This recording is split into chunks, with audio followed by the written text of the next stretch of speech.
ও মাস্টারমশাই, আমার 100 টাকা লাগবে। আমার কাছে নেই। টপ দিচ্ছ কেন? বলে নাও, বলে নাও। একটু স্বপ্ন দেখছি।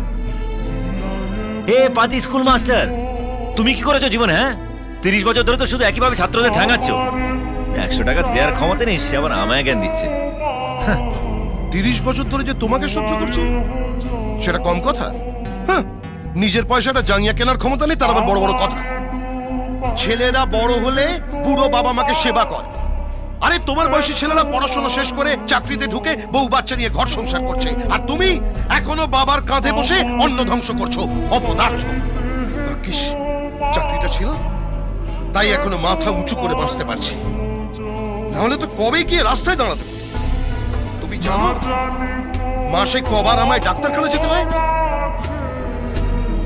চোখে ছানি পড়েছে, হাঁটুর ব্যথায় বেশিক্ষণ দাঁড়িয়ে থাকতে পারি না, সুগার 400 ছাড়িয়েছে, আর মরে গেলে মুখে আগুনটা অন্তত দিও।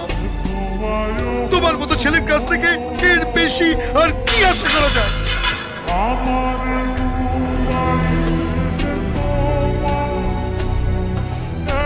এই নাও তোমার 100 টাকা। ইচ্ছে হলে অ্যাপ্লিকেশন ফর্ম কিনো, না হলে নেশা ভাঙ করো, না হলে কোনো মেয়ের পেছনে উড়ি দাও।